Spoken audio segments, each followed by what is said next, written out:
Cambridge's traditional pre-varsity warm-up against the Steele Bodger 15, but not in the traditional light blue colours. Pink shirts for a couple different reasons. Is our clothing sponsor Jack Will has really done a lot of research into Cambridge history. For the first 4 years of the Varsity Match, Cambridge actually wore pink instead of the now traditional blue and white stripe.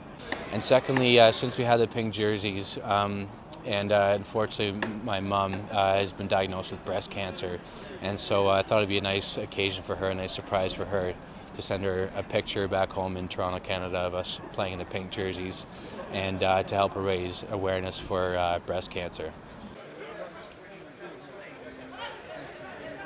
So, would the pink shirts inspire Cambridge against their more experienced opponents?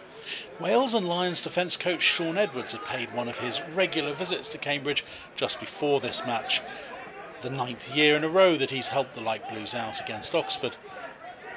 And that certainly seemed to inspire them in the opening exchanges.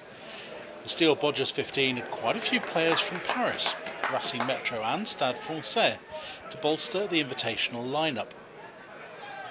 They had plenty of early pressure, but there was no way through that Edwards-inspired defence.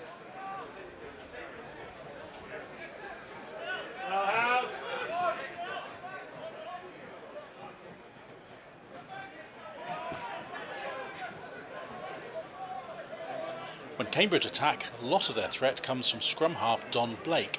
Younger brother of former Cambridge captain Ross Blake will be running the line in the Varsity Match as it returns to the tradition of former captains as touch judges.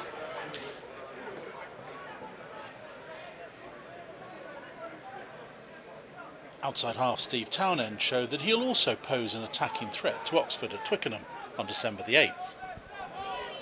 Putting points on the board was proving tough for both teams despite plenty of endeavour. A simple 2 passes gave left wing Will Smith a bit of space, but the Steele Bodgers cover was able to get across to keep it scoreless.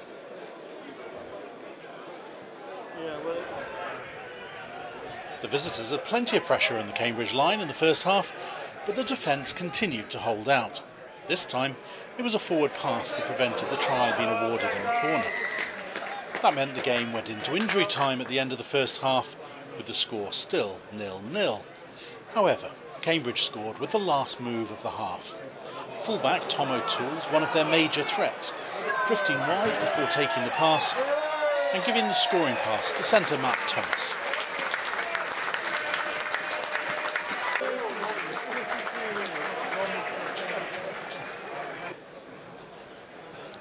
Townend slotted the easy conversion to make it 7-0 at the half-time interval.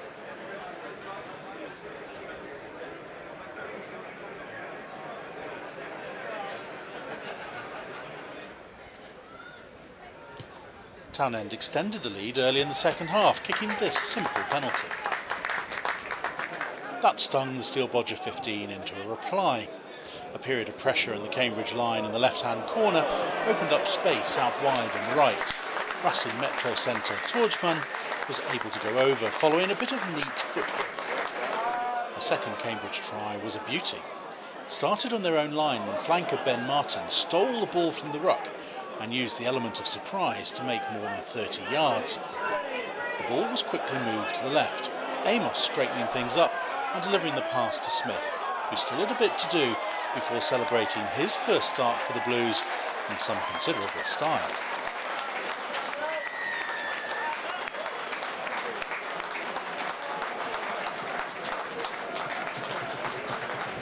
There was more entertainment to come for the sizable crowd at Grange Road, as the Steele Bodger 15 set up a grandstand finish. The back row combined to make the initial breach before outside half Plisson neatly gave the scoring pass to his Stade Francais colleague Valençon.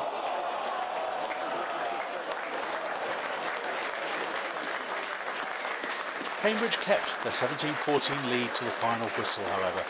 A good workout with the Varsity Match against Oxford fast approaching.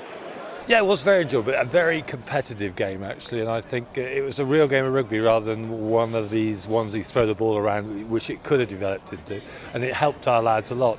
Yeah, I think the boys kind of strung it together. The Bodgers match is always a little bit more of a free-flowing and running game, and I think the boys played in the spirit. A couple of good end-to-end tries there.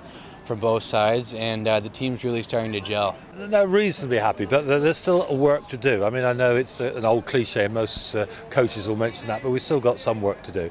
And we're not quite sure about the sort of starting lineup as well, so it'll go right down to the wire in certain positions. They're a pretty sharp side, and we're already being touted as the underdogs. Their second row and their back row in particular are pretty sharp, pretty big. They get around the park pretty well, good ball handlers, good ball carriers. So that's definitely going to be their focus, and going to be our focus on defence. Nice little impact from Sean Edwards at the weekend. Oh yeah, he's a scary man. Yeah, he's great. He is fantastic, and he's so enthusiastic. And this is his 9th year coming up, you see. So, yeah, the best defence coach in the world, quite honestly. Our focus really will be neutralising that second row in their back row in particular, and hopefully we'll have a chance we manage to do that. It's all on the day. It's another old cliche. I know this game is full of cliches, but it's all on the day, and who wants it the most on the day?